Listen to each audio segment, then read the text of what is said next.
Star Wars did a little thing called the Acolyte, and we debated whether or not we wanted to do it episode by episode, and I, in hindsight, wish that we had, and who knows, maybe we'll go back through it in future episodes, but I have a lot to say about it, because just wow. Yeah, we're going to get into this with no spoilers, and then dig deep into it with spoilers. And yeah, I said we. I have something to say.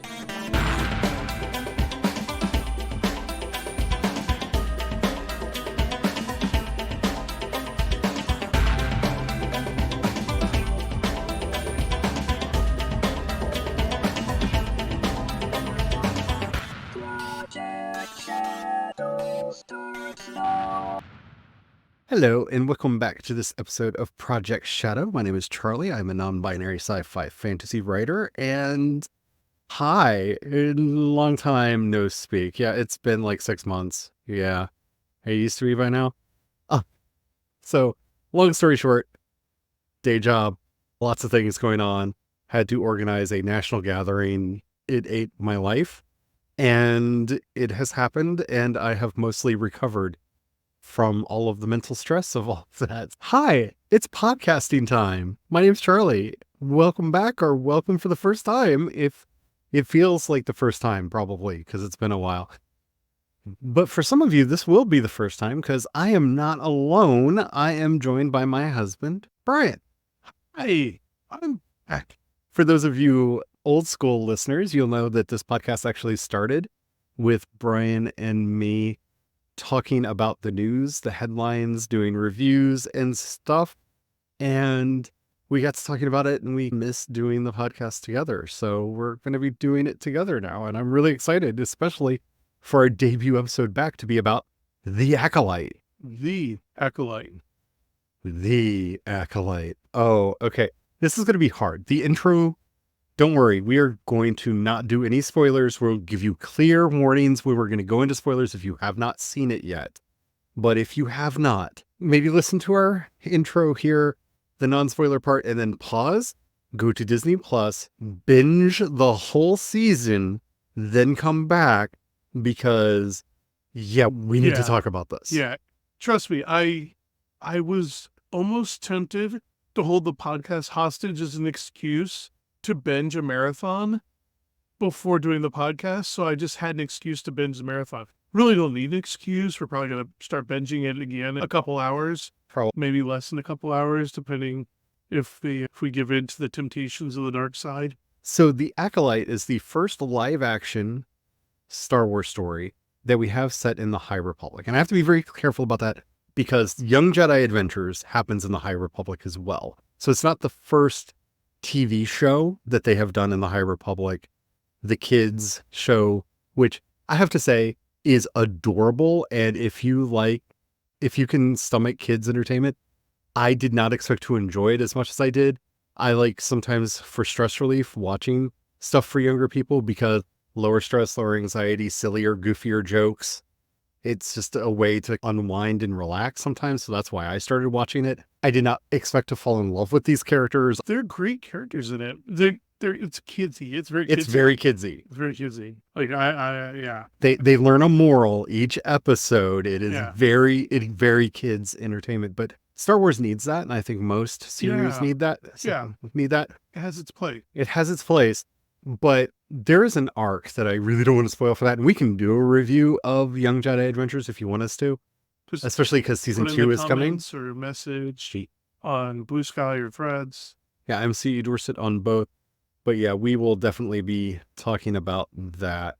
Also, you can send us messages over on Ko-fi and Patreon and Substack. I actually set up the chat on Substack so that we can actually chat to everyone over there, not just paid members. So you can definitely go over there and check that out, as well as, and Brian and I are going to try to get better at using that for some things so that there are conversations going along in there.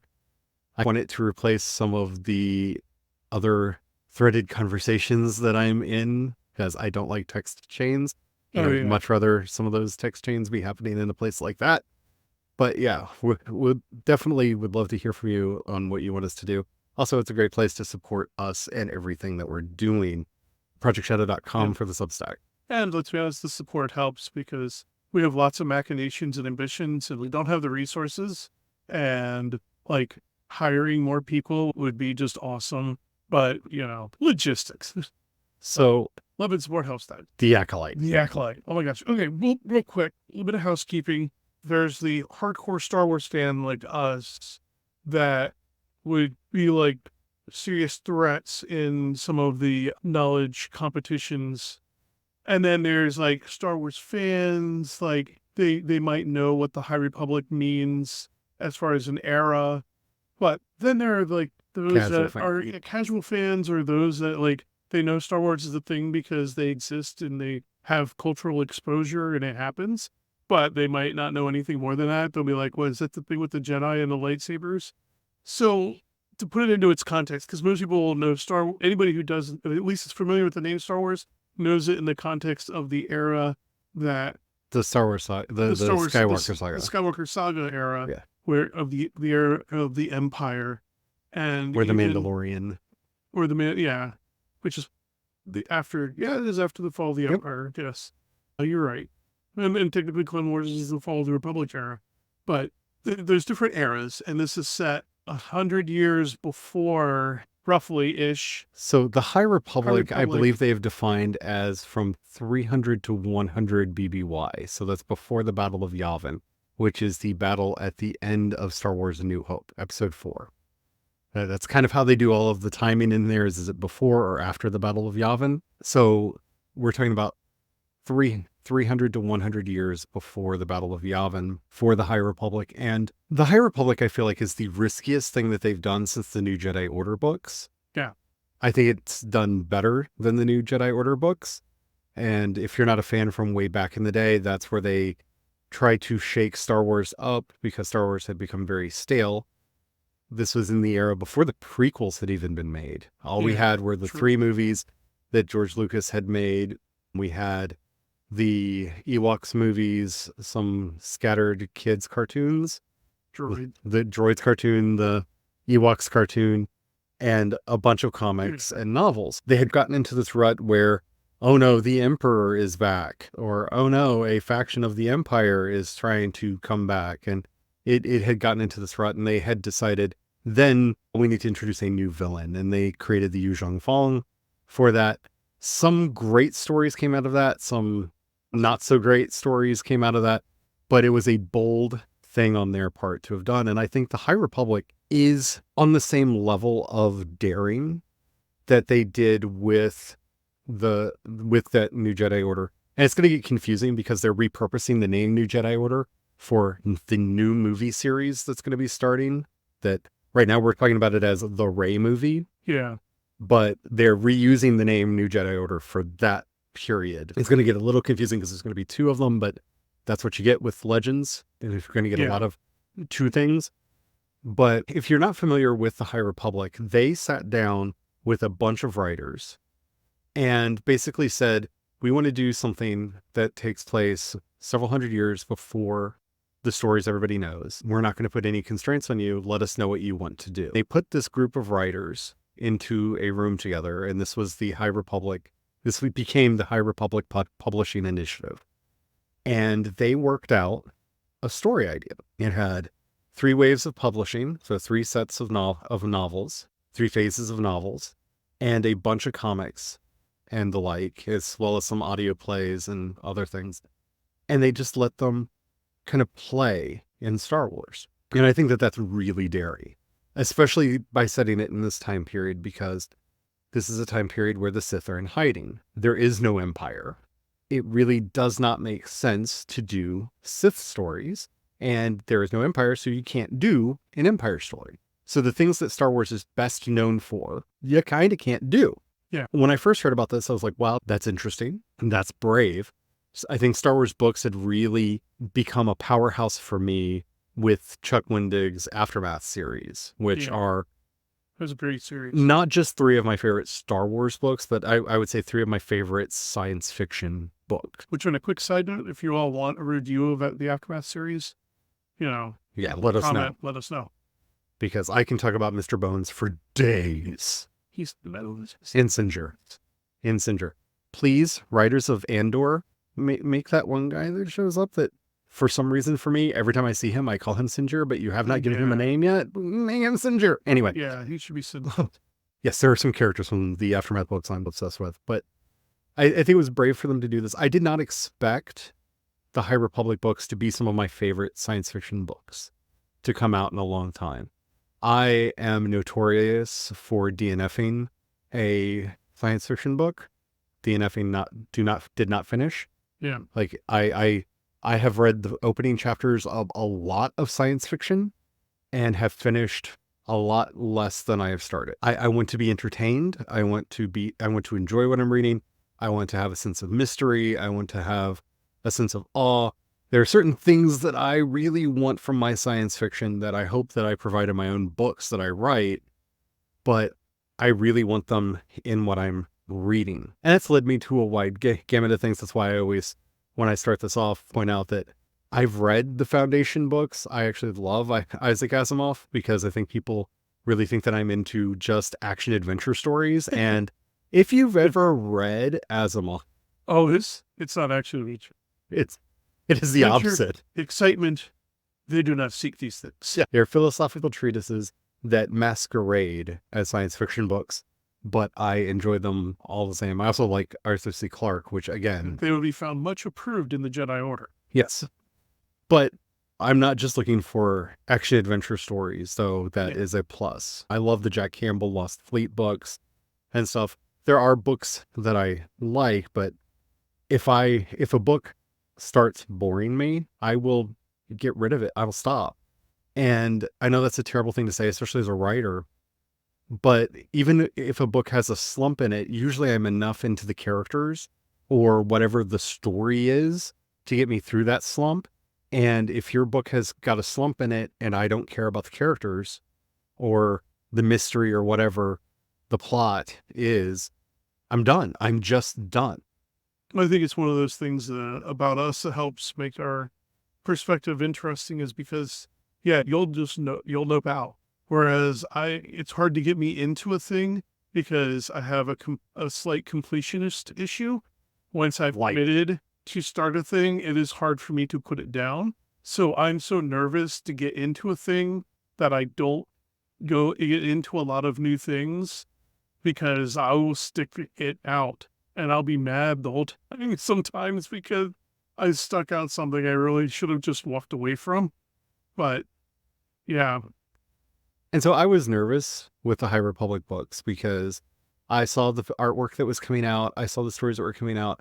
And I know you said you were going to talk about the Acolyte, but this really is preface for it. Yeah.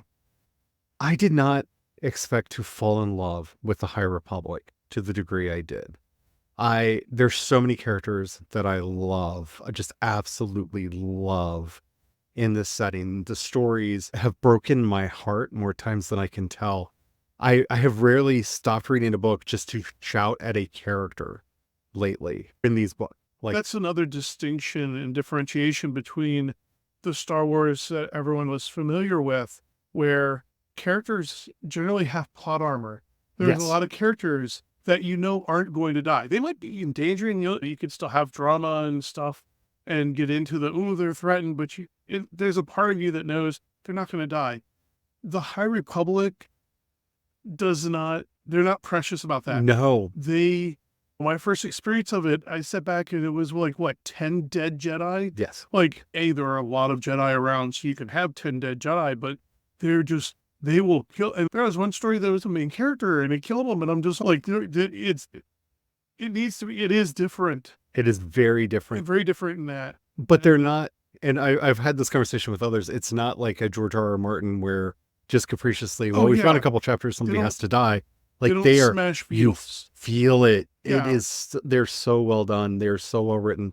And unlike you, I have read I've read the adult fiction books that they put out, which are just masterpieces. Great. They're so good. And that starts with The Light of the Jedi, if you want to get started reading those books. But I've also read the young adult and the middle grade books. And that set me up really well for the Acolyte because Vanessa Rowe Yeah. If you want to know, if you watch The Acolyte and you want to know more about Venestra, she starts actually in the middle grade books. Yeah.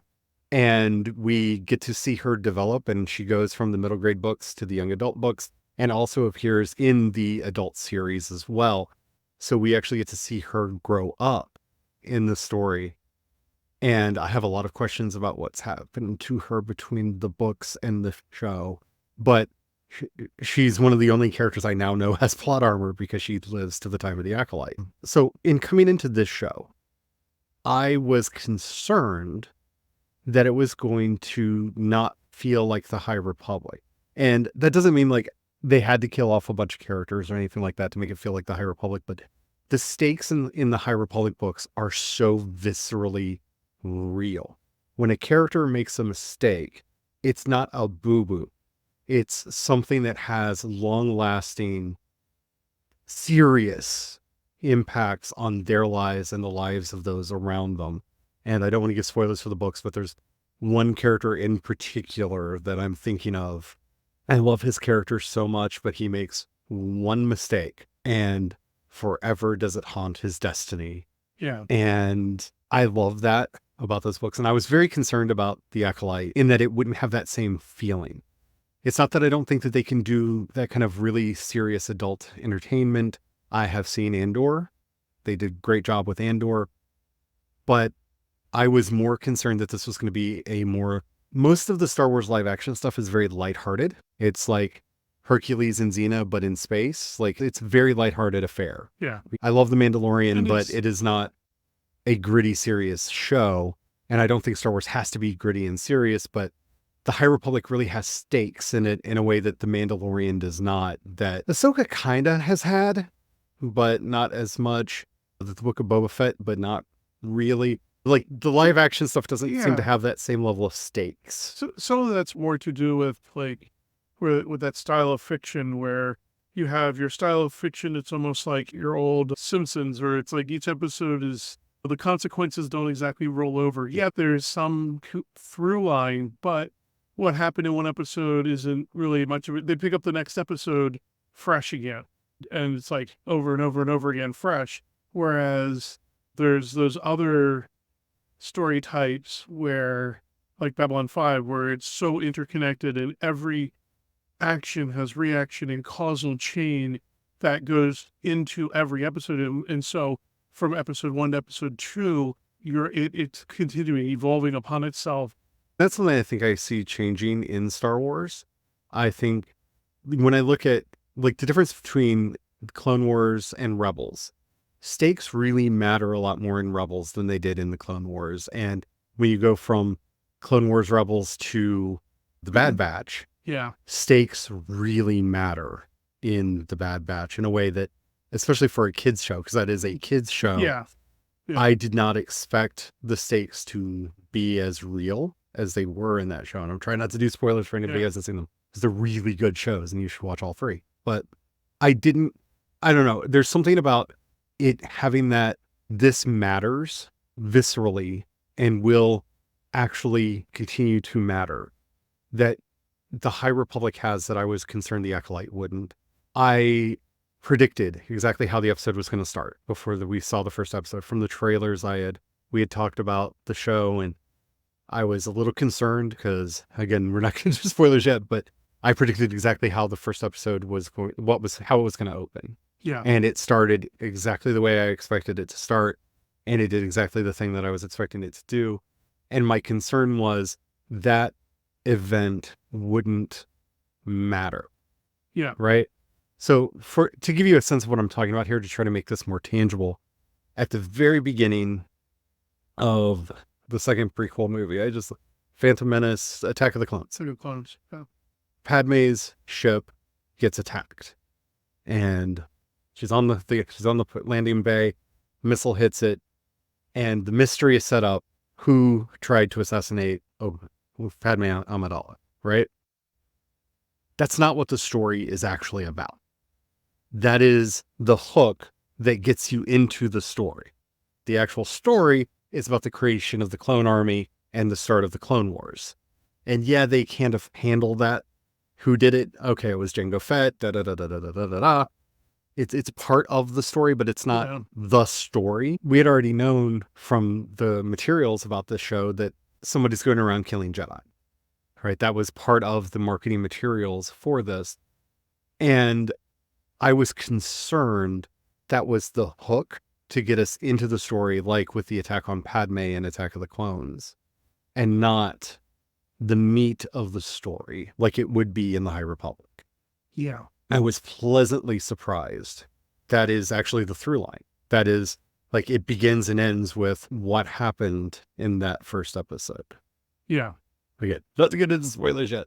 That sense of consequences and weightiness is something that the Mandalorian goes on a lot of missions where he's collecting bounties, but none of those bounties seem to matter. Do you get what I'm saying? Yeah. The one guy comes back later as the accountant for Grief Karga, but that's more of an Easter egg or let's bring the actor back. He takes out a lot of people, and yet there don't seem to be ramifications for that. Do you get what I'm saying? That through line, those stakes are not there. Like, there's a huge battle where they destroy large parts of the town in season 1, and then by season 3, nobody seems to care. Yeah. That battle happened. There's no consequences. It just was a thing. Yeah. And it was great to see. Like, whereas Andor can't even, he kills 2 cops and there's consequences for the next 4 episodes because of it. Yeah. Like, it becomes a big through line. Yeah. And so I was really excited about that. I love the acting in this. I am terrible at pronouncing Korean names, so forgive me, but I'm not even going to try. The actor who plays Sol, just give him the awards now. Oh my gosh. Just absolutely brilliant. I just don't want to insult him by mispronouncing his name. I'm sorry, but give him all of the awards now. There's some moments that it would have taken a 5-10 minute soliloquy that he sums up just emoting. Just his face. Just in his face. Face. If anything else, for people wanting to get into acting and stuff, just watch it for studying him and his performance, because that is, I don't know if it was probably a combination of hard work and talent, but that's definitely the gifted level artistry. Just wow. And just wow. Yeah, just wow. And Manny Jacinto is, yeah. I don't want to get into spoilers, but he changed my view of him as an actor. Yeah. In this. I loved him in The Good Place. I love Jason in The Good Place. Yeah. I have not really seen much of his work outside of The Good Place. Yeah. I have to say he is now really risen up to top tier in my eyes as far as his ability to surprise me in how good of an actor he is. And that's on me, not on him. Like, I had low expectations, and he excelled far beyond my expectations. And I have to say that for most of the cast, I don't see a lot of people talking about her, but the one acting bit that I have the hardest time with is the actor who plays Venestra. And it's just because it's been 100 years since we last saw Venestra in the books. Yeah. But she's so different from the character. And see, here's the thing. The actress has said she read the Venestra books and talked with them about what happened in the interim in making her character. So she apparently knows something we don't and do by the end of the season. Funny because for weeks now, over a month now, I've been screaming that this is why, and we get a much better. Yeah. Basically, my theory was supported by the final episode, and it was like, oh man, yeah. But she's the one that I had the hardest time with, because the Venestra I know from the books is not the Venestra that we meet in this. But again, it's been 100 years. 100 years. Stuff happens, and I'm okay with it now. Yeah. I struggled with it the most. I know a lot of people are talking about the child actors and how they feel about the child actors. I am very forgiving about child actors because they're children. Yeah. And I don't like to be hard on a child actor. Yeah. I think that's not terribly unfair, because at that point they're pretty much having to rely on just pure talent and gift, because they haven't been around on Earth long enough to really develop craft. Shoot, these are people, when you're talking child actors, they haven't even gotten into high school yet. A lot of them not even high schoolers. So they're still learning their maths and basic grammar skills and stuff. to expect them to have acting skills like that. That's I felt the child actors were adequate.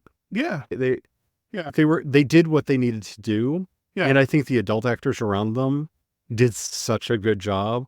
Mother Anastasia was played so well, as was Mother Coral, that I don't have it. I'm not a nitpicky complainer like that. I really don't like that kind of, well, this one person's acting completely took me out of the show. I don't have that experience with things. Um, And I saw a lot of people really saying harsh things about the kids online, and that just pissed me off yeah. because they're kids. Yeah. Were there pacing issues? I see this coming up a lot. I Reginald, I disagree. I disagree with there being pacing issues for the show, but okay, for me, the pacing felt much more like either a chapters of a novel or almost manga like in the pacing, where some parts are fast, some parts are slow. There are interruptions to the action that I think are necessary to give you a time to think and to absorb what just happened and what you saw. And I know some people, I don't know if they wanted it to be all action all the time, if they wanted it to be all rising, Yeah. and didn't like the kind of up and down roller coasteriness of the show. But I thought the show slowed down after something major happened in a way that helped absorb what happened. I also know a lot of people did not like the way they handled cliffhangers. The characters are great. They were evil, but great. They were evil. If you're gonna, that's the whole thing. If you're gonna cliffhanger, I want to feel like I'm in Andor hanging onto the side of a literal freaking cliff. Right? If you're gonna do it right. Don't like these other like maybe cliffhangers are more aggravating to me because it's just let it conclude. To me, the biggest issue with the series was they seem to go more towards 30-minute episodes. And I think the episodes should have been longer. I think a lot of the Yeah. episodes should have been longer than they were.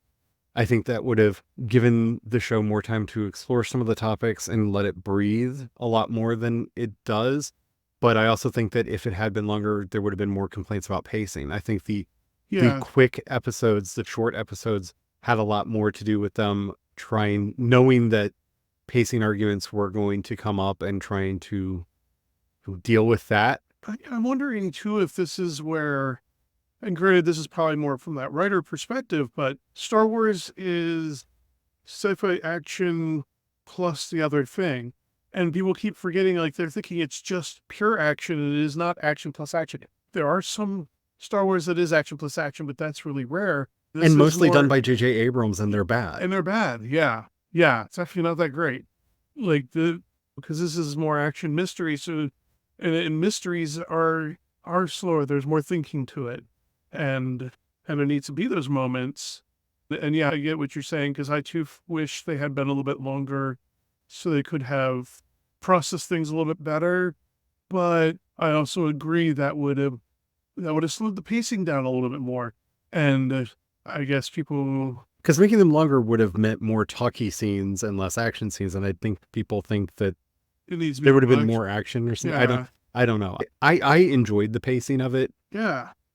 but again, it felt very on brand with what I wanted from Star Wars. I saw a lot of people saying that this picks up. My favorite comments, and I can't remember who said this, I saw it on Threads, said The Last Jedi walked so the Acolyte could run. And yes, Yeah.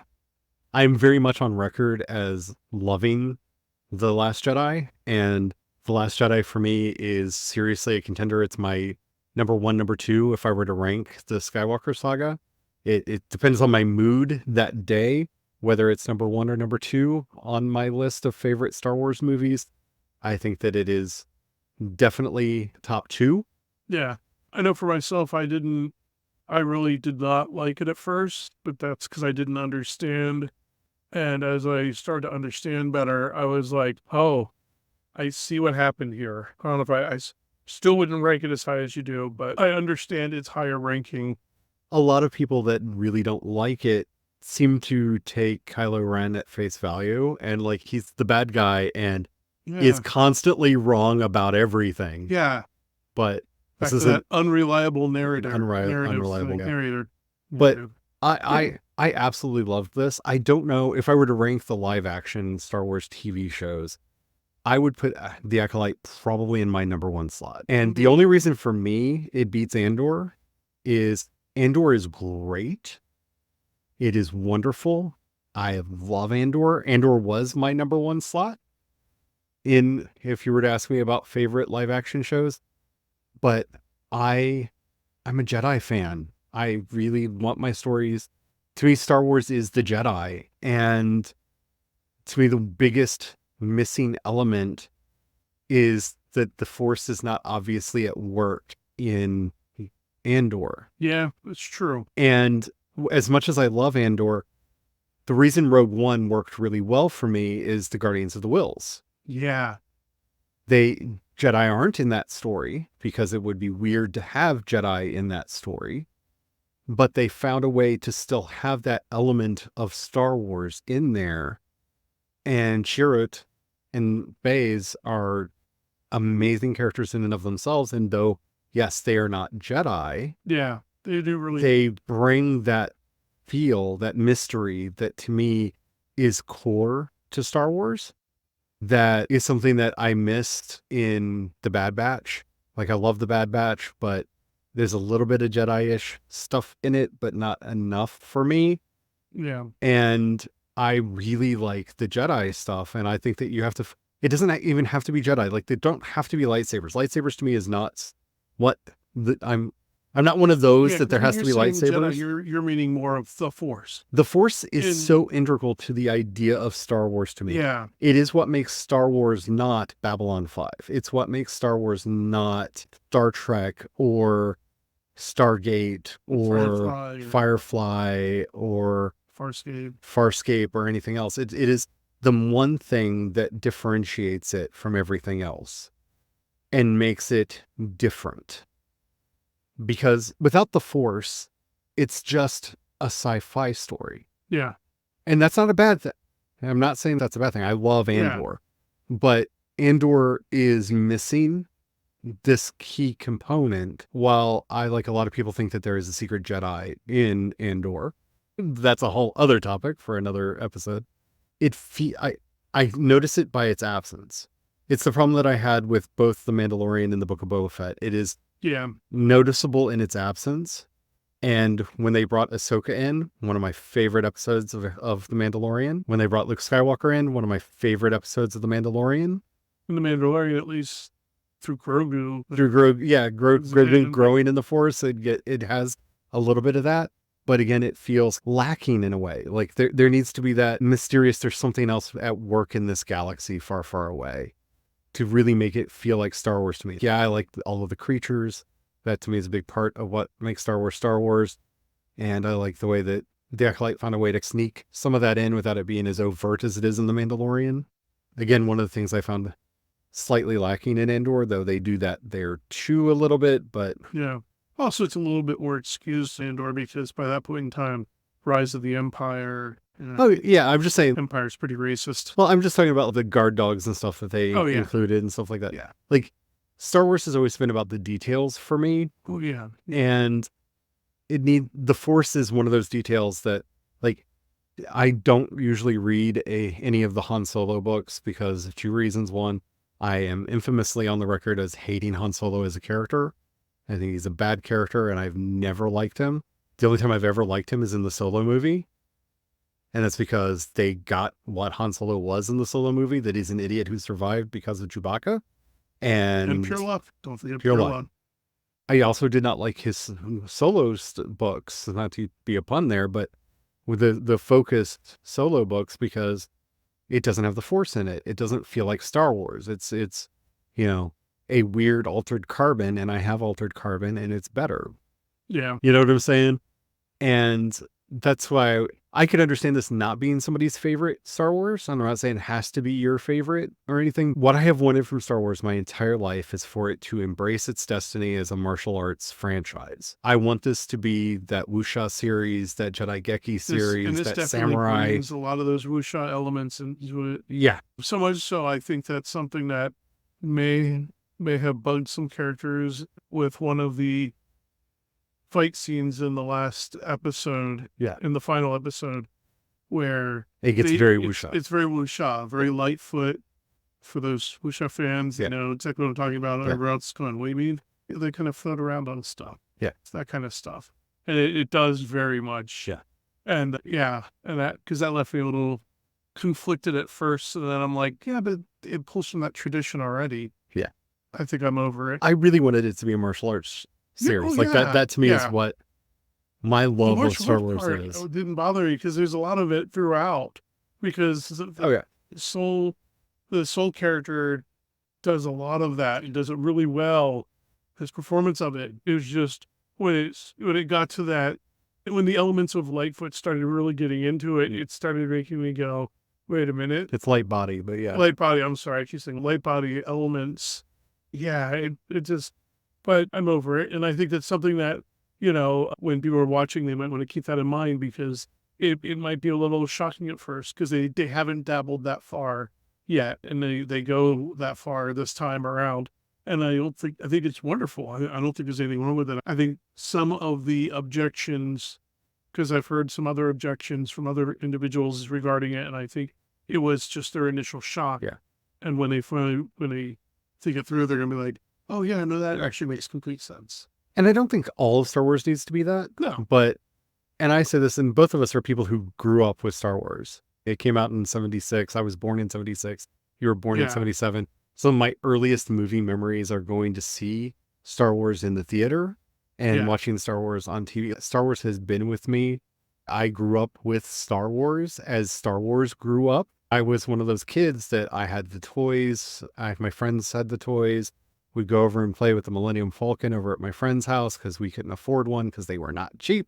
This is something that I've had in my life since I was a kid, like literally a kid. And The Acolyte is that show that little child me always wanted Star Wars to be. Yeah. Star Wars to me should have been a Bruce Lee movie. Yeah. Like if Bruce Lee was still alive, he should have been in a Star Wars playing a Jedi. You know what I'm saying? Like that little kid in me, when we played with our action figures, we weren't doing the staid fencing like you saw in the movies. We were, as kids, doing the hi-yas, like we were doing American Ninja, we were doing Kung Fu the series. That's the way we play, at least with my friends as a kid. That's how we played with the toys. And that's the Star Wars that I fell in love with. And where I felt like Legends eventually went with the Jedi before that was all thrown out. That it was that martial arts series where they brought in the ideas of the forms and how everything worked and the different kinds of Force users and everything. And that's something that I loved from Legends that got thrown out with the new canon, right? When canon was set, and we haven't seen a lot of that get brought back in. Yeah. And this for me, and this is the perfect era to do that kind of wuxia, Jedi Geki, martial arts film story in, because there are a lot of Jedi running around. There are a lot of Force users running around. The Empire hasn't quashed all of the different Force cults. And so you can have the witches that we meet in this series that are not Night Sisters. Yeah. You can have all of that. It's a perfect era for that to happen. And little child me was just giddy the entire time watching this show. Like I said, this is something that, as somebody who literally has grown up with Star Wars as Star Wars has grown up, right? Because I'm a little bit younger than Star Wars is. Star Wars came out a little bit earlier in the year than in the year that I was born, right? This was what I always wanted it to be. Yeah. And I think one last thing that also is really awesome about this is, and why I'm so glad they're starting to play in this era, is Star Wars tends to be small galaxy in a way. It almost seems like everybody knows everybody. Tiny galaxy syndrome. Tiny galaxy syndrome. You get this massive galaxy, what the heck? And Acolyte really helps to expand that so much more. Yeah. I'm very happy to see that. And I'm happy to see I'm glad they did such a wonderful job with it and that others are responding so positively because I'm hoping they continue more on this path. Yeah, me too. And allowing it to expand. And again, not with everything. I think there's room for an Andor. There's room yeah. for an Ahsoka. There's room for a Mandalorian. There's room for a lot of things in Star Wars. And that's, Yeah. again, what makes this setting so much fun to play around with.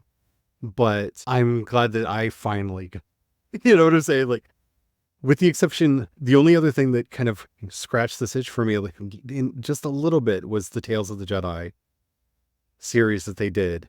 Scratched this itch a little bit, just a little That's because bit. thankfully they brought in the Day Sisters or the Mountain Yeah. Clan. Well, that's Tales of the Empire. Oh, in that's Tales of the season 2. Empire, Yeah. sorry. But yeah, those two kind of scratched this itch a little bit for me. But yeah, this is the Star Wars I have always wanted. And that's why I rank it so high. Like, it is pure wish fulfillment. This is, if you would have asked me when I was 7, 8, 9, 10 years old, what do you want Star Wars to look like? I wouldn't have said this identical story, but I would have described something like this. And to finally, after all these years, get it and have it be so good. Yeah. So good. Because I didn't just get it, Yeah. but like Leslie Headland did such a good job. Just such a good job. It was also refreshing because they were able to play with some of the tropes, yet not just given, but also contrary them at the same time. So instead of you spending your time trying to figure out who did it, they come right out. Yeah. They go, oh yeah, no. And by the end of the episode, they're like, no, you know for sure who did it. You're not worrying about that. It's more of why did it. And it was really cool because it was nice. It was, and there's several moments where, like, don't worry, I got nervous, but I can assure you they're going to answer it by the end, because they're just going to be like, oh yeah, we're getting right to the freaking monkey. Here you go. We're not going to drag this out and try to make it into a whole thing artificially. And yeah. So just for anybody who doesn't get that reference, there's a Tripod song called Get to the Effin' Monkey, which is about the Peter Jackson King Kong movie. Yeah. Because he takes a long time to get to the effing monkey. For long-term listeners that would know, because this is something we reference. I just, for anybody. That goes way back. Way back. It's an old song. That's probably 50 episodes ago or more. Really a lot more than that. We have over 1,000 episodes out. Oh. This podcast has over 1,000 episodes. Yeah. Yeah, so we're probably talking back towards episode 300 or so. Yeah. Like, it's way back, in the way back. Yeah. We have over 1,000 episodes of this podcast. So yeah, it's a lot. And also for the old school fans, this is going to be a long one like they used to be back in the day. And I am fine with that. I was just about thinking if we wanted to do a break here and say, we'll do spoilers in episode 2, but no, I want to do a long episode like we used to, because it's my podcast and it's as long as I want it to be. For the long. Plus, I feel like podcasts have gotten longer. Like we started and there was this push to be short. I don't know that I've gotten a podcast recently that's under 3 hours, and I'm not saying that this was going to get to 3 hours, but hour and a half, 3 hours seems to be where a lot of podcasts are going. Yeah.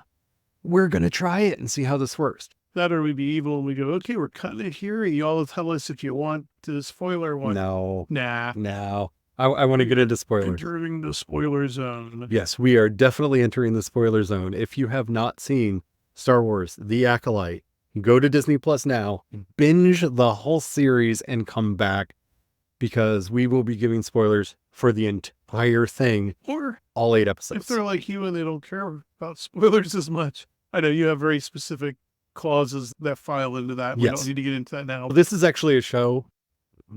Even if you don't like if you don't mind spoilers, watch it first. Yeah, you really should. I think the show will watch differently if you know some of the twists. This is true. Because I don't think it'll watch badly, but it will watch very differently. Because there was if you're going through people's reactions and stuff to it, there was a lot of assumptions and prejudgments that I'm pretty sure a lot of people are going to have to either just pretend they never did and ignore it, or backpedal and correct themselves now that they've gotten to this point. Is one of them being Venestra. Getting into spoilers. We're going to start with this spoiler. Oh, Venestra. Okay, so there was a lot of people that were upset that she was not behaving how she behaved when we met her 100 years before. I wasn't upset. I was concerned. There was concerns. And then I was concerned too, because I was like, man, she does not behave anything like it. But then I went, what could be a crisis? And I was like, in Legends, I think it was in Legends, there was, in this time period, a young Jedi. No, it was not in Legends. It's actually in the Tales. Is it the Tales of Light and Life? It's a recent series of short stories Okay. that have come out that are technically everything the publishing initiative does that does not have the Legends name on it. So this is okay. So it is canon. It is canon. There is one of the things that have come up often is, oh, we don't train Jedi once they we don't train Force users to be Jedi after a certain age. And the reason why is because of this incident is one of the main reasons why. Because at an earlier time in the High Republic era, there was a young Jedi who was brought in who fell hard. He was brought in at an older age, had attachments they weren't able to get past, and they wreaked havoc. I believe there were dead Jedi involved. I believe so. I believe they killed people. And so while watching this, I went, oh my gosh, based on, I keep wanting to call him Jason. He really got stuck in my head in the Chimera. Yeah, Chimera. The Stranger, Chimera. At one point, you see the wounds on his back when he's talking about his past. And that kind of sealed it all for me, where I went, oh, I think I know what happened. He was that young student. He was Venestra's Padawan, who was the one that fell hard. And she used the light whip on him and thought he was dead, but he actually survived and then continued to fall to his descent into the dark side because of betrayal. And and then of course we meet him now, so where he is now. That was the whole theory. And so that because of that incident, that's why Venestra acts the way she does, because she had attachment issues and whatever issues, the same kind of issues that I think is mirrored in Soul Struggle. So the story in question is in Stories of the Jedi and Sith. Okay. That's the name of the book. I wanted to look it up so that I had that. I had concocted this whole theory a month ago or so, about partway in, and it was like, no, this has got to be it. And then, of course, the final episode, she and he are in the same space. He has the helmet off and she's able to sense him. And she does that whole, you're not supposed to be alive moment. You're not supposed to be here. You're not supposed to be here. I think she actually says, what is he doing here? Or he's here. She says something out loud. Yeah, we only watched it once last night. We'll have to watch it again. I believe she said he's not supposed to be alive, but we'll have to go back and rewatch that. Oh, first we're going to go back and rewatch that. Or re-marathon many times. Over it again, many times. But yeah, and so it really left me going, oh man, this theory, I'm firmly believing this to be right because of that. And that's what caused Venestra to behave the way she does now, because that whole experience is one of the main basically confirming that is her light whip scar that we see on his back earlier in the season. Because he comments earlier about how he was thrown away by his master, discarded by the Jedi, and that's what they do with those who fail to live up. And it was just So that was a moment that I jumped out of my seat when that happened. Let's go back to the main story just for a minute, because I've got some things I want to say before I talk about that personally. So the story between May and Osha, to me, is it provides two functions as far as Star Wars goes. It's definitely backfill. Because of the chaotic writing of the sequel series, we have this sudden introduction of this idea of the dyad and the Force. Yeah. And what does that mean? How does this work? And it's actually cast a lot of questions about a lot of different things, such as the fact that if you actually look at the official Star Wars site, both Grogu and Anakin were born on the same day. Yeah. So it makes you wonder, are they another dyad in the Force? Makes you wonder, is he the light side to Vader's darkness? But we have this idea brought up there that this is exploring in a very interesting way, in that they didn't make it cut and dry. And that's something I have to say about this show that made me very happy, because initially, the way the show was set up, especially when you first meet the girls. When you get the first flashback episode, I think it's episode 3, where we first see the girls as little girls. It's very clear. Osha's the light side one. Yeah. And May is the dark side one. May is torturing those little butterfly bird things. Yeah. And Osha is not having it and telling her to stop. May is very clingy. Osha is not. But even in that episode, they show that it's not that clear, because the light side, as Yoda has defined it, is the Jedi used the Force for knowledge and defense, never for attack. And this is, to me, it's the first sign that Osha is not as good as we think she is, because she is not as good at defense as May is. Yeah. I think this is the first sign that we get that this dyad, the way that we're looking at it as, well, May's out there killing Jedi in some of the best action sequences in all of Star Wars. Yeah. Just the absolute best action sequences in all of Star Wars. But when May is out there killing Jedi, Osha wants to be a Jedi. She still wants to be a Jedi. She still considers herself a Jedi. And so you get this very strong sense that, okay, well, May's the dark side one and Osha's the light side one. Then when you find out that they're one personality cut in half, you're like, oh, so all of the dark side went into May and all of the light side went into Osha.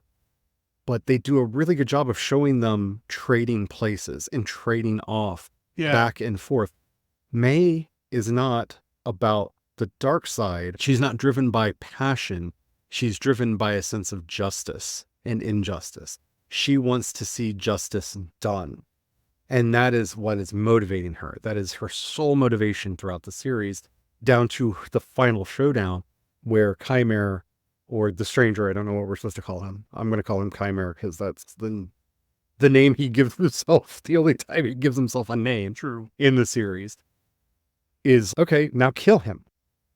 And she's like, no, he has to be brought to justice. Yeah. This whole thing was about justice for her. Osha, if you actually pay attention to the entire series, is always ruled by her passion. She's always ruled by her emotions. And I think this gets to the core of what this series is really trying to be about. And we see this in this wonderful moment of a character that, please give this a second season, that we will get to see more of, with a senator saying, you're trying to control something that you cannot control, something that is outside of your control. And Venestra says, we don't control the Force. And he says, no, not the Force, your emotions. Yeah. And then in this wonderful prophecy of the coming of Anakin Skywalker. Yeah. What will happen if one of you goes bad? How will we stop him? Who can stop him? And it's a wonderful moment where you're pointing directly at Anakin. From across time, the senator does not know he is pointing at Anakin, but he's pointing across time right at Anakin Skywalker. Yeah. This is the problem that the Jedi have always had, is that they run with this lie. Because this is the lie at the heart of the Jedi and what brings them to ruin, that you can control your emotions. Emotions happen.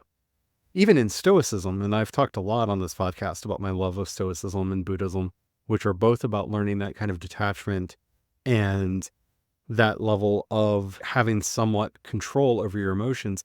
The point is never to get rid of them. You will never get rid of them. You'll always have them. It's about building in a buffer time so that you are deciding to take action and not always reacting. The Jedi forgot that. Yeah. I would actually put that at the feet of George Lucas, who probably did not understand that when that was originally written into it, and eventually got to a place in his life where he realized that and started making it more nuanced in the prequel series. And then other writers have made that more nuanced as things have gone on. But you never can control your emotions. And the thing is, and this is the fascinating thing when thinking about these characters of Osha and May is always honest about her feelings. Yeah. Osha always lies. Yeah, always lies about her feelings. She's always covering them up. She's Yeah. never telling you the truth. She's never telling you how she's feeling. And she's making decisions that will help her have the appearance of control without actually having control. And that dynamic was fascinating to see, especially in the relationship between Soul and Chimera.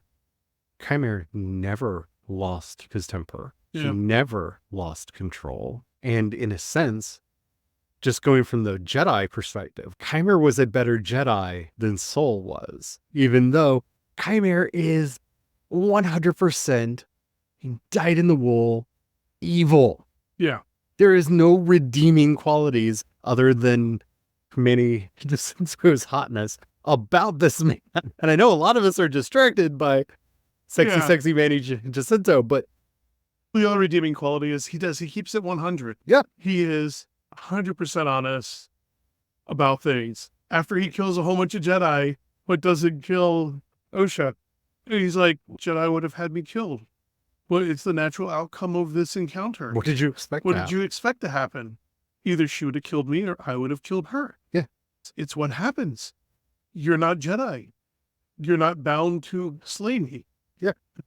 Like, in a way, it's almost creepy in a way, because from a perspective, all the Jedi he kills is self-defense. Mhm. Technically. In a sick In and a sick twisted and twisted way. way, the entire thing is self-defense. Yeah. Now, granted, he is encouraging somebody else to engage in murder. Uh-huh. Definitely premeditated. Oh, yeah, he's not a good guy. He's not a good guy. I am not one of the people But- online that's arguing that. Yeah, he's the good guy. he's actually the good guy. No.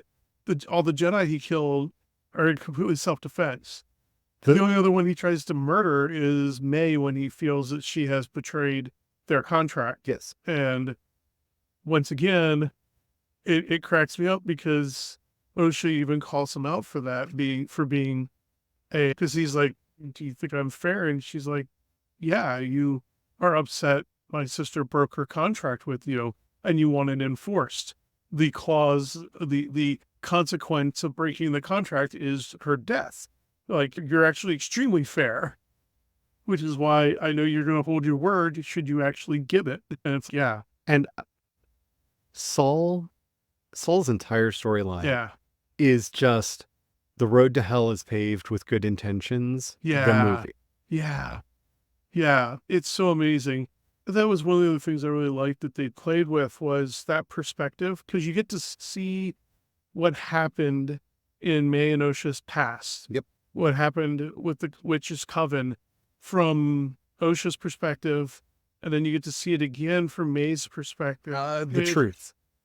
Yeah. You always said it was the truth's perspective. Because in the second flashback episode, the color grading is true. different. Because you don't get to see it from, she just tells. In the her first perspective. one is Yeah. very much from from Osha's perspective. Yeah. We only see what Osha sees, Yeah. and it's very rosy and warm in its color gradient. Yeah. This is where, like, having good media literacy is helpful when watching a thing, and something we need to bring back. If you notice, they used much more naturalistic grading to the light in the second flashback episode. And we see things from May's perspective. We see things from Saul's perspective. We see some things from Indara's perspective. The one perspective we don't get, which I would have loved to have seen, is from Kelnaka's point of view, because I really want to know what happened in his head. Oh, yeah. Really want to know what happened in his head. Yeah. Because that was really cool. We get to see it from, what's his bucket's perspective, the Padawan. You had to say that, and his name just Oh, I completely know. shot I'm out of my sorry. head when you did that. Because his thing was kind of interesting, because he's the second one to die. And when you meet him, he's like this he almost comes across like this super enlightened Jedi master. He's literally floating, and he has Deep in meditation. He's so deep in meditation, he has a force bubble around him that is impenetrable. And it's hilarious watching Osha May trying to figure out how she's going to kill him, because, like, she tries to bust through it. It's hilarious. Great scene. Watching her trying to kick and stab and punch and not getting through his force bubble. But he's like all this collected and reserved. And of course, basically she goes, here's a poison. You can tell the council, you can drink the poison. And he just drinks the poison. And it sets up this wonderful mystery of, like, what the crap happened that was so bad that he was willing to drink poison and die rather than reveal the truth to the council about how the Jedi murdered Torben. Torben, that's it. Yeah, Master Torben.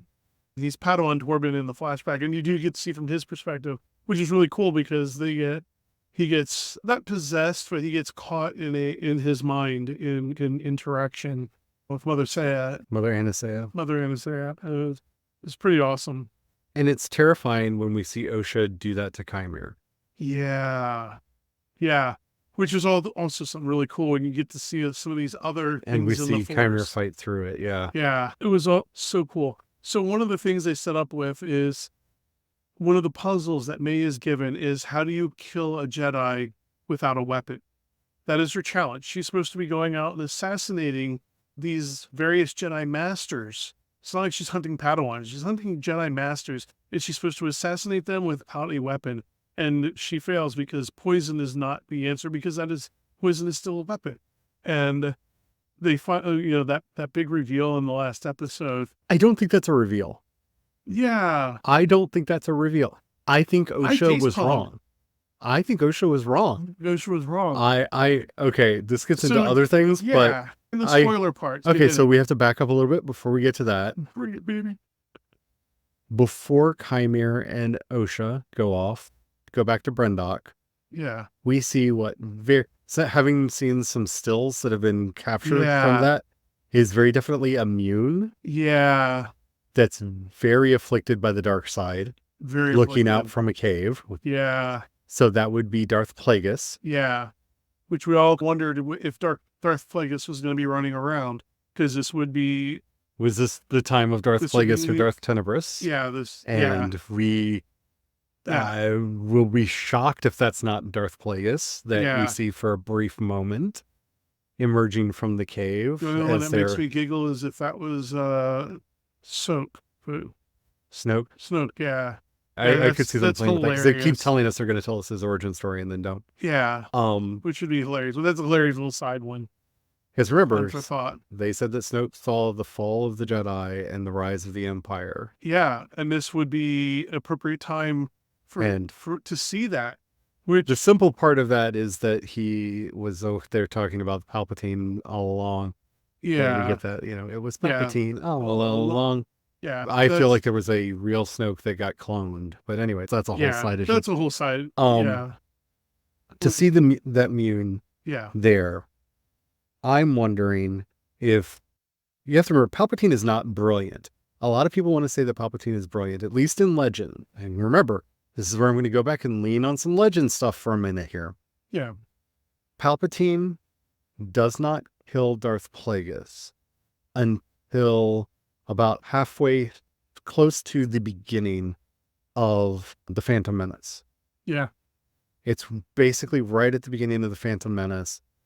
He had already been training his acolyte, that's the term we're going to use, but he was still the apprentice. Yeah, because most people He had already been You're working. only supposed to have one master and one apprentice. And yes, but they didn't. But semantics being semantics, you could have many acolytes.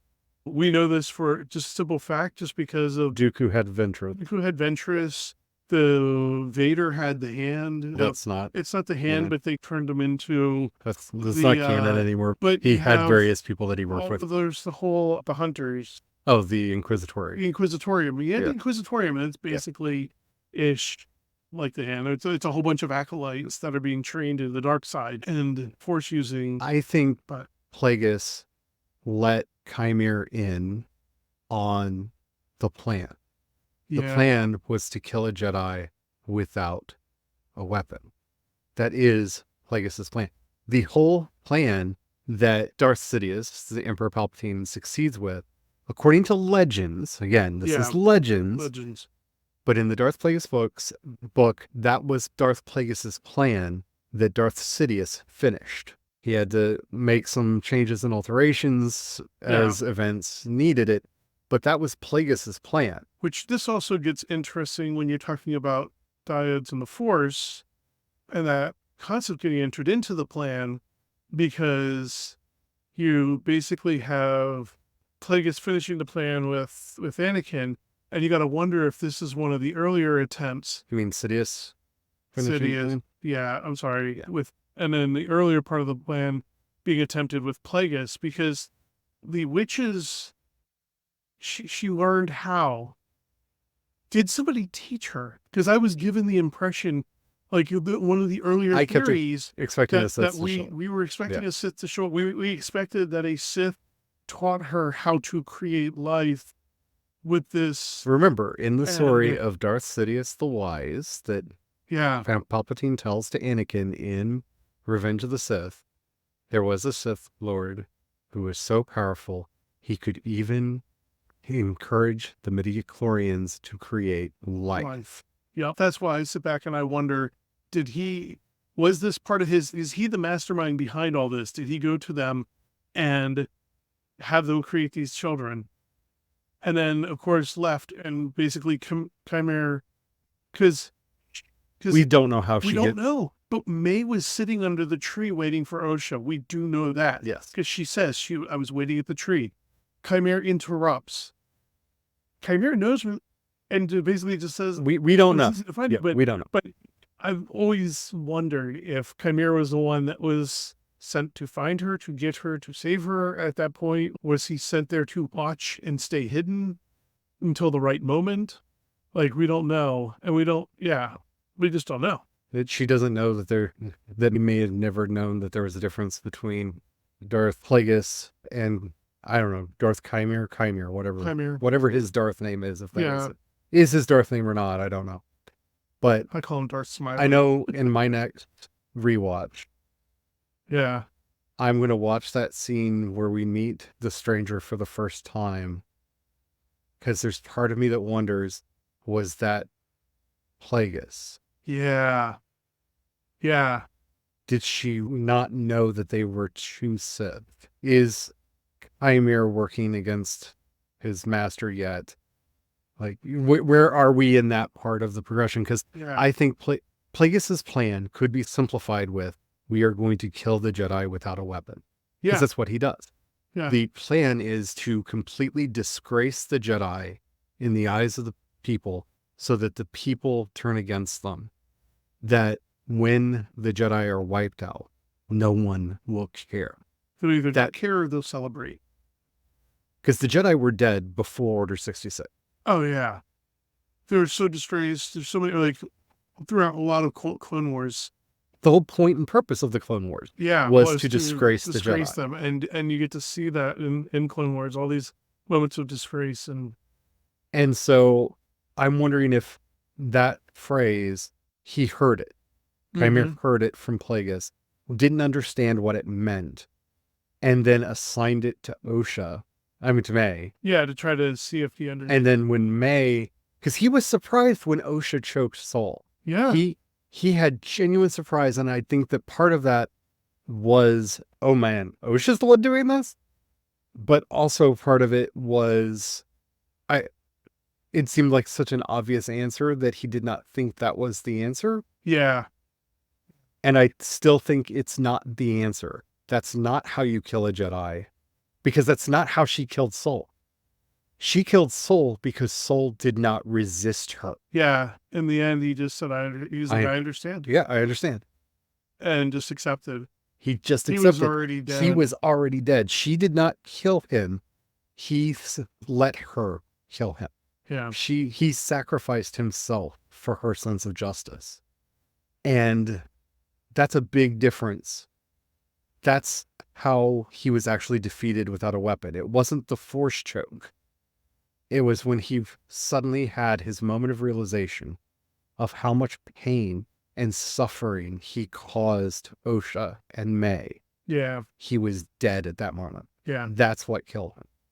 Yeah. His disgrace killed him. She finished the job.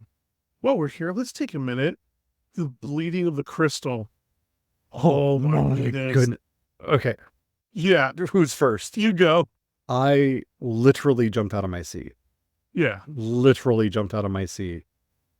And this is something that has been part of Star Wars for a long time. Yes. A lot of it was cast out into legends, and we have seen it in the comics. We've seen it in one of the books. I think Rise of the Red Blades. I think it's the book. Yeah. We see a crystal getting bled in one of the books. Yeah, but it hasn't been in anything. No live action. No major movie. Yeah, did not think that we would see even that. Vader. We don't even get to see Vader bleed his crystal. Yeah. We see a before and after. We see it before and after. Yeah, because it's right there. It's in episode 3. Yeah, but we don't see the actual bleeding of in the temple. Yeah. Because that lightsaber was not red yet when he lights it, but it's red when he's done. plays the innocent to bleed his crystal. It's terrifying, but That was just and okay, it was so brilliantly done because so well done. like I love that we see the crystal turning red in the blade. The blade hasn't been lit yet, and she lights it, and it lights. What was that? Blue. It lights because it was a blue crystal, and it lights blue, kind of stutters and flickers, and the red goes up the literally blade. bleeds up the blade. And it was just like it was so well done, so well done because I half expected it to just light red, and then everyone's staring at like, oh shoot, it's red. I screamed. But that was even better. It was so much more dramatic. I screamed. I shouted. I jumped up and down. I have not been that animated in watching the show. Oh yeah, for a while. Yeah, one of those things I never expected to see in live action, really, because again, live action Star Wars, to me, live action Star Wars is the weakest and worst Star Wars. And I will still stand by that. Especially, because it's hard to, because of the cost of production, it's got to reach such a larger market to be able to cover its costs and because the late stage capitalism be profitable and stuff. And all those factors going in, because it's got to reach such a broader audience, it can't be as daring and as risky as the comics or the stories and stuff can be, because they can be so. Or even the animation, even the animated ones. Clone Wars and Rebels. This is why I always have to preface things with: are we just limiting to live action when we're talking about stuff? Star Wars, Clone Wars, and Rebels are still probably the best Star Wars has been outside of the books. I still really truly believe that the High Republic books, as long as they stick the landing, are some of the best Star Wars I've ever encountered. Oh yeah. And I would extend that to some of the comics even. The High Republic stuff has just been phenomenal. But they're allowed to take a lot more risks in animation because for the most part they have assets that they can reuse much easier. Clone Wars did a lot of stories that I was shocked to see. Yeah. Just because they could do them, they were allowed to do them.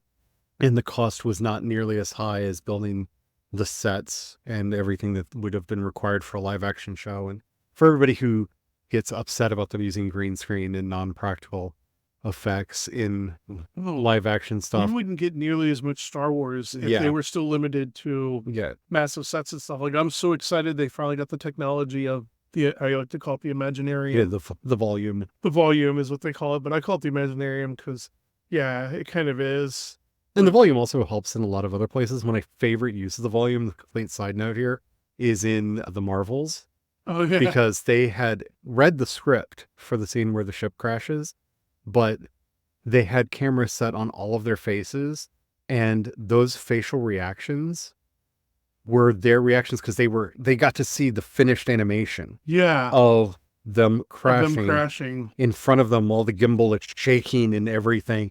And as I think all 3 actors said, there was like the best roller coaster ride they'd ever been on. But that shock and amazement in their eyes was real. And you can get that with something like the volume where you couldn't with traditional green screen or even with practical effects. You could not get that. Yeah, because it would be unsafe. Yeah. To have them go through. Yeah. You're not going to actually crash a ship with reactors. And even the stunt. Yeah. The stunt doubles probably wouldn't even be willing to do that kind of a crash. They really don't take the risks that you see in animation or in either the comics or the fiction in the live action stories that are out there. And my bar for Star Wars live action has always been lowered because of that, because I know that they're wanting to get that larger, broader audience. Yeah. And I have to say with both Andor and the Acolyte, they have broken my expectations. Yeah. Because they were more bold in the storytelling and the execution. They let themselves do things that normally when you're trying to reach a more general audience, you're not really supposed to do. I would also add Ahsoka into that because I love how Ahsoka tells you a little bit about who Thrawn is. They set Thrawn up as a villain. Yeah. But they don't have that moment where they give you the backstory. If you haven't seen Rebels, if you haven't read the Ascendancy books or any of the other Thrawn books, or being familiar with him from his legend stories, he may not sound as scary to you, but they do a good job of setting him up. There are things like that that I think a lived-in world like this can do really well. Well, and that goes And to the writing part, because one of the things that I think going forward, I hope they're better about with a lot of these other projects is I hope they're able to let themselves, the writers need to be very mindful. You want it to be able to be watchable as its own thing, yeah, story but first. story first when it comes into the backstory and stuff. Like, you don't have to spend the first 3 episodes as a recap of a whole other show. I don't need, I watch, if I want that, I'll watch the other show. You need to let what is essential for the story that needs to be there, let it be there, and just do the story. You get so many times, like, you're either left completely out of the loop and they just expect you to have done your homework, which, and there are some of the more casual watchers of Star Wars get worried about that. Oh, what homework do I have to do? I've had conversations with people about this. They're worried, like, what homework they have to do to be able to get into the show. And it's, well, I get there's a lot out there in Star Wars, and expecting someone to have watched the entire Clone Wars. That's a lot. There's a lot of seasons, there's a lot of episodes, it's a lot of hours. We did a Star Wars rewatch marathon for May the 4th, and we didn't finish until, what was it, June 10th? Yeah. Or no, it was June 6th. Yeah. That's right. It took us to June 6th. It took us over an entire month to rewatch all of Star Wars. And he means all of Star Wars. I mean, we watched all of the Clone Wars. We all watched of canon, all of Rebels, canon Star Wars all in canon chronological Star Wars order. in chronological order. We watched all the movies, Ahsoka, All the TV all the shows. TV shows, Andor, all of it. Yep. All the way through. And it took us an entire month. And it wasn't like we were watching just an episode or two a night. We had little mini marathons every night, and it still took us over a month. And I think that's something that's important, because some of those shows get dragged down when the writing, for like those who've already seen it, it's like, man, I don't want to sit here and have to do this recap. So a lot of things that I think that you're trying to touch on is, if Star Wars and Marvel and DC and all of these other properties that are out there were wanting to use the term mythology for themselves, forget, because we haven't done mythology like this in popular culture for a long time. Is, yeah, if you know who Hera is, then when Hera hates Hercules, that means more to you than if it's just Zeus's wife. Sorry, I just went, Hercules? I thought she hated the Empire. I thought wait, what? I got confused for a minute. Wrong Hera. Wrong Hera. But you know what I'm saying? Like, you're not you have a different experience of the characters if you're familiar with their other legends. Yeah. But you don't have to know all of their legends. Like, you don't have to know anything about Venestra Rowe to understand her in this. To me, this gave me a great mystery, because I am familiar with Venestra, because I've read the books, and I'm like, how did we get from young Venestra to this Venestra? Like, it makes me want more Venestra Rowe. Clue, but it's not essential to understanding the story. Right. And that's what, if these are really going to be mythology, we have to start doing two things that modern fandom is very uncomfortable with. And that is letting things stand on their own. Yeah. And not giving a crap so much about canon. Letting Star Wars be from a certain point of view. There's a lot of people that are very upset that the Bad Batch changed the story that appeared in the comics for how Kanan Jarrus escaped when he was Caleb Doom. And yes and no. Yeah, the time of day is different. Some of the characters that are present is different, but from a certain point of view, you could see the gist of it is still the same.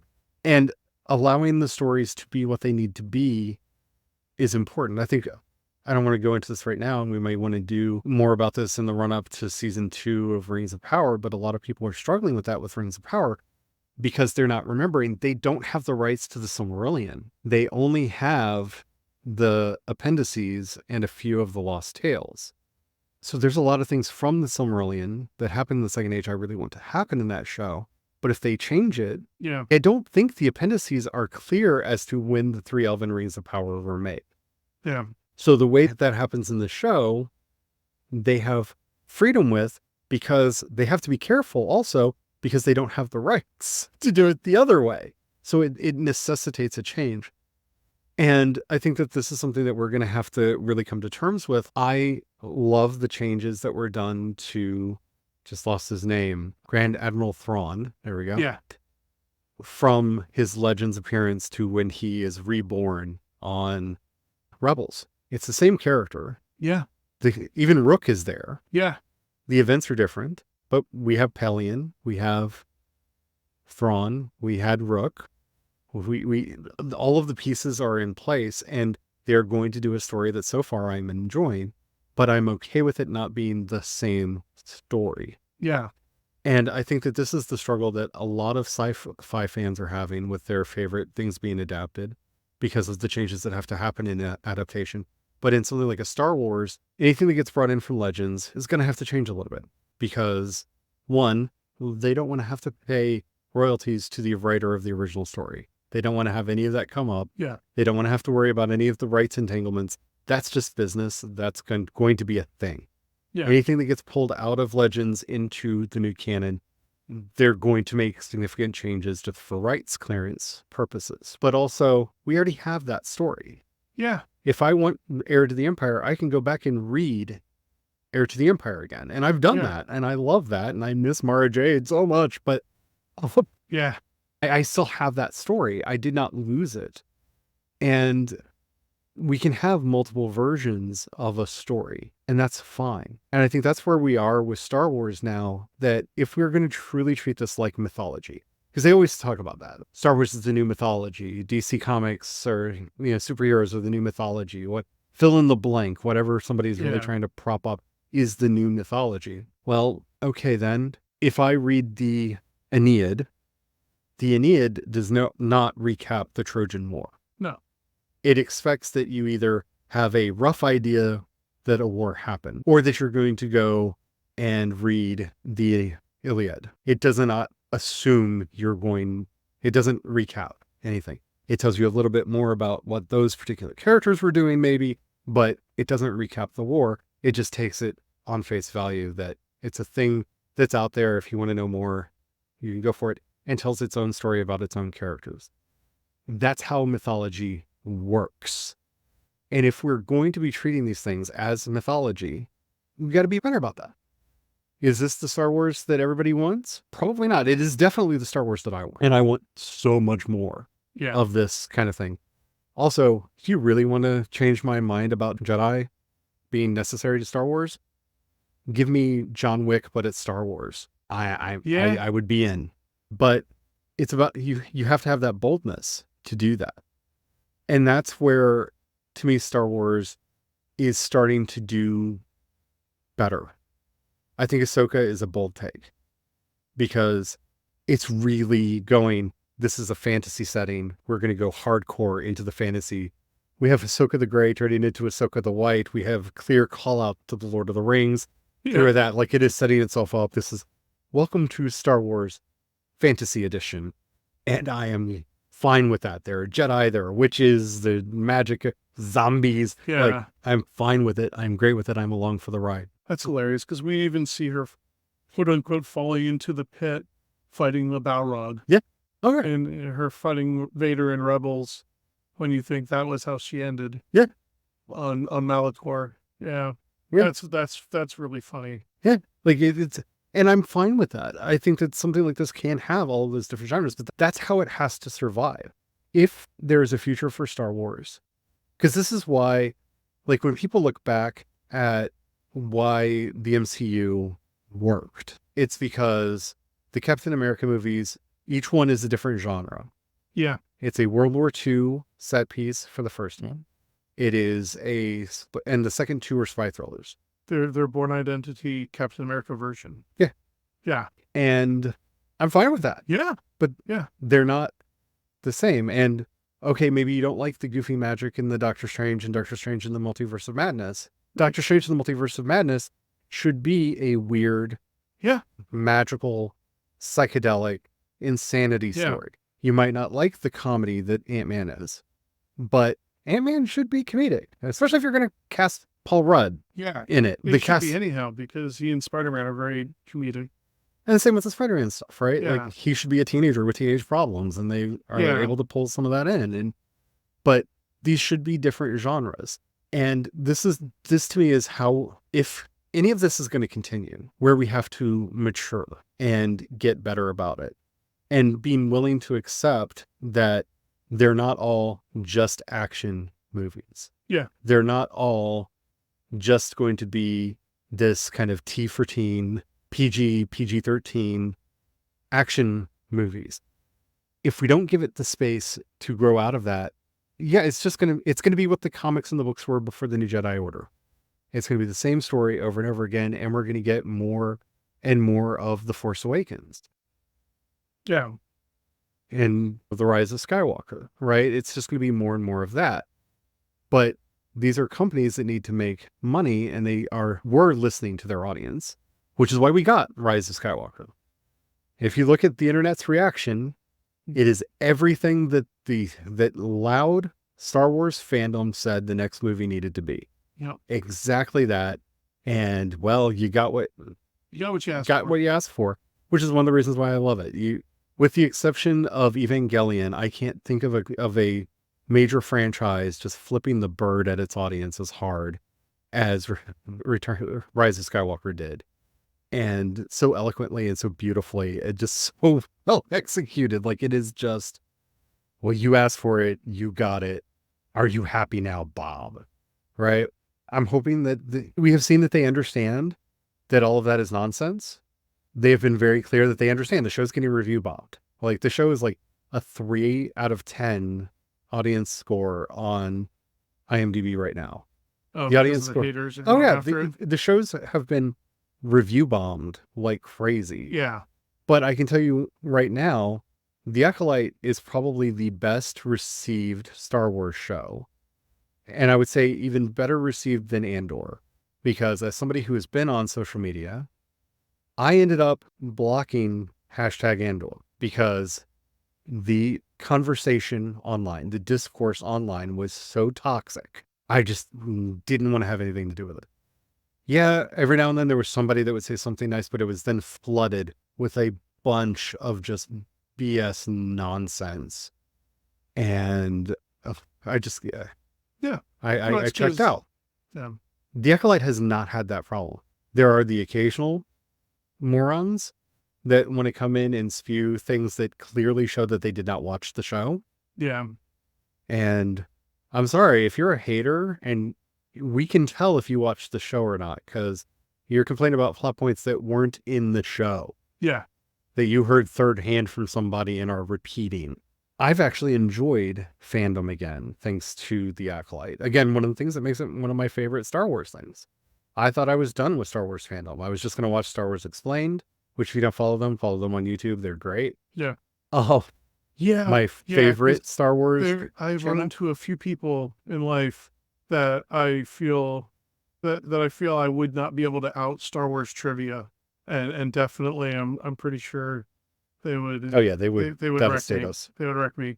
Devastate us. There's very few, but they're definitely one of them. They know their stuff. You know it very well. But yeah, I love the show. I think that this is, like I said, this is probably my number one. And it's just, again, if you want me to be like analytical and stuff, writing and everything else, yeah, Andor is a better show. But from what I want from a Star Wars show, you can't beat The Acolyte.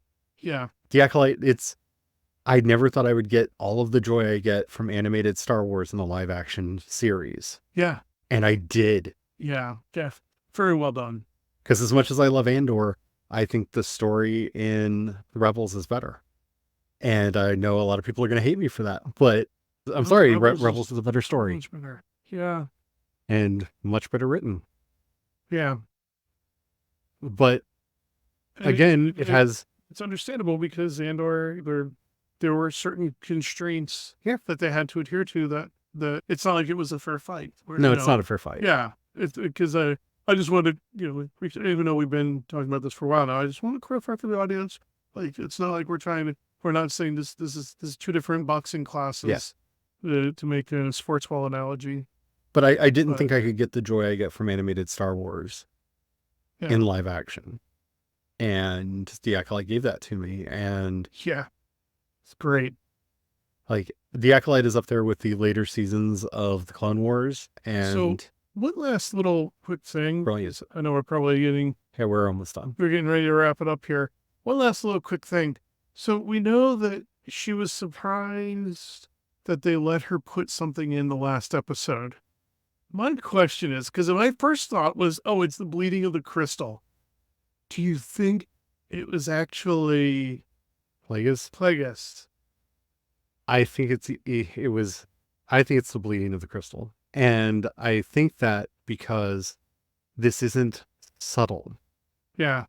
it is a major plot point Major. because they go Yeah. right into, and it's set up in the episode. The first time he has the lightsaber knocked out of his hand, the camera looks right down the barrel of the lightsaber to show you the blue crystal. Yeah. Yeah. And when she picks it up, again, the camera looks right down the barrel to show you the blue crystal. You never see a lightsaber from that point of view. That is the first time in Star Wars they show a lightsaber from that point of view. It's to what Charlie's talking about, to that point, it was so jarring because they just don't do that.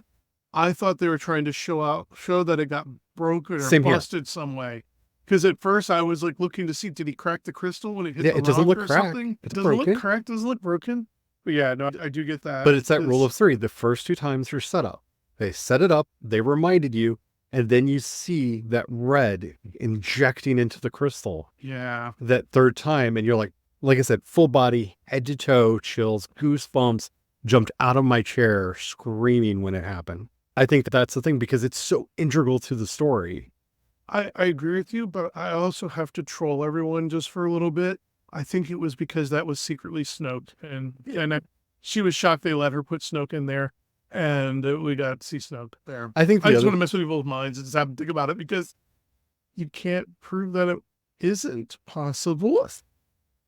I think the other thing that it might have been that she didn't think she could get away with is the very final shot when Vanessa goes in to talk to Yoda. Oh yeah, yeah, that's possible too. That could just be that. I love know that it's she lied simple, about that. But yeah, well, and that's the thing. I agree with Alex. Maybe she didn't, because I was just thinking about the timing on the interviews. It's possible that was what she did. She thought they wouldn't let her do, and depending on the timing, because you have to look at the time of the interviews. If the interview was before the other, She said it all along. She said it all along. She said in the interview that she did with 3 or 5 big Star Wars creators just last week, Leslie Headland said, "There's a thing in the final episode that I'm not going to spoil that I did not think." No, they said, "Has it already happened yet?" They asked her if it had happened yet. Yeah, That thing that she said really no. about. Said no, it's in the final episode. No, what I was saying is, did she talk about what she thought they wouldn't let her do? Oof. Okay, so say she was interviewed and said Yoda's not in this because she thought Yoda wouldn't be allowed. And then they approved it and finished it with Yoda in it because it was the last scene. And then she later gets interviewed and goes, "Yeah, I can't believe they let me put this thing in." So I agree with Alex from Star Wars Explained that it's a necessary lie. Yeah, Because if she had I said agree with that. Yoda was in it, then we would have been expecting Yoda the entire time. Yeah, And to only get that literal, like a second. it's just a second. And you don't even Very see his end. face. You see the Yeah. back of his head and you see his ears perk up, which Like- is like, we need to talk. Like if they had did the more Marvel thing, this would have been the thing that rolled after the credits. Yeah, it's definitely the been post-credits scene. Nick Yeah. Fury after the credits moment. Yeah, totally. It was really just this little thing at the very end. Yoda doesn't even speak. Yeah, Yoda does not even speak. And if she had said yes, people would have been let down by the cameo. But because she said no, Yeah, it was yeah. a pleasant surprise to see him in that Yeah. final frame. And I think that makes it a necessary lie. But I think the thing that she didn't think that they would let her do was actually show as an integral part of the story the bleeding of the crystal. Yeah, Because like her, it's something I've always wanted to see in live action. yeah, It is something Yeah. that I've seen in a comic. It's something that I've read in a book. I wanted to see in live action for so long. Did not think that they would let her do it. Didn't believe it until I saw the blade turn red. Yeah. And then the blade turned red and I was like, well, damn, you did that. So yeah, we have been talking for quite some time, and I really like this. I miss doing the longer episodes. I hope you all enjoy the longer episodes. My sum up, like real quick, is Acolyte great. Watch it if you haven't. Rewatch it if you have. Yeah, same here. Absolutely amazing. Wonderful time. So we're probably going to be doing more deep dives on things because I miss doing that on this podcast. So if there is something that you would like to see us do a deep dive on, do let me know. I know there are a lot of requests for me to do a sequel to the Dune episode. Oh, Lordy. Okay. We need more feedback on that because I actually thought about that earlier today. And part of it is we're about the hope and the positivity and knowing how bad and upsetting the first one was. Yeah. It's hard. Like, we haven't watched the second one I yet. still have not seen the second We one. have not seen it. It's a thing, and I don't like necessarily going in. Like, I understand the drama, and I love the drama too. So definitely give us some feedback on that because we've had some feedback. I'd love some more. Yeah, I don't know. And if you're on listening that to this one. on either YouTube or Spotify now, we have comments on Spotify. You can leave a comment right here and we will see it. If not, head over to the chat over at projectshadow.com or hit me up on social media and see Dorset on both Blue Sky and Threads and let me know there. But If you enjoyed your time, make sure you're subscribed or following or whichever platform method you're listening to us through. But we got out of talking about a lot of media stuff just because everything had been so toxic, and I don't like doing media reviews alone. I really like this back and Yeah. forth that Brian and I are doing. And since he's wanting to be back on the podcast again, like we never really talked about Sandman. We never really talked about Dead Boy Detectives. Dead Boy Detectives.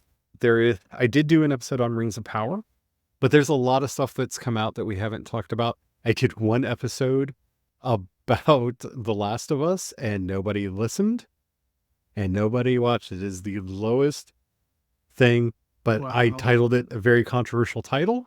Yeah. And because I wanted to be clear from the start about my feels about that show and why I stopped watching it. I even stopped it. And I was very much in the minority opinion on that. I still have to occasionally fight my completionist urge, but I know it's a trap. It's a trap.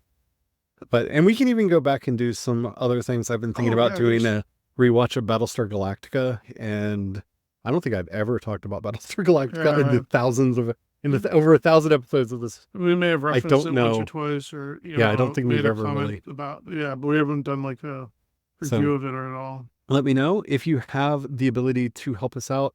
Please think about subscribing either on Substack or Ko-fi or Patreon, or we are also going to be putting some stuff up on Ream. So definitely check us out in all of those places. FrederickShadow.com will give you links to all of that. Plus, if we're good people, they will be in the show notes for this episode. And yeah, I hope you enjoy us just talking more, because I think that, I don't know, I enjoyed making this episode more. I hope you enjoyed listening to it. Anything to say before we go?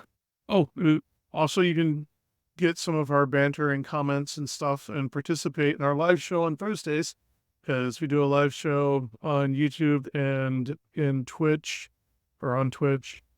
We do a gaming stream, and we just coop off and have fun in Volheim. And I fireball the crap out of things right now. Was all last. And it's not really a gaming stream. We play Valheim, but it's a lot of conversation. We talk about stuff. We watch the comments. Yep. Try to watch the comments. We actually have people that are on the stream just for making sure we don't make sure we see the comments so that we can participate and comment back and have more conversation about various things.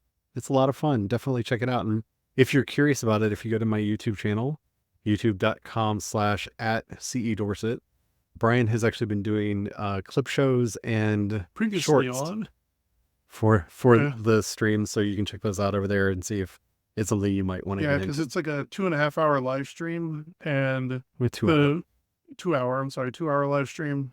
But the previously ons are like 2 to 5 minute long recaps of just all the madness and stuff. Alrighty. So Thank you so much for listening, and welcome back to the new Project Shadow, which is very much like the old Project Shadow. Until next time, don't forget to have the fun. Bye. Bye.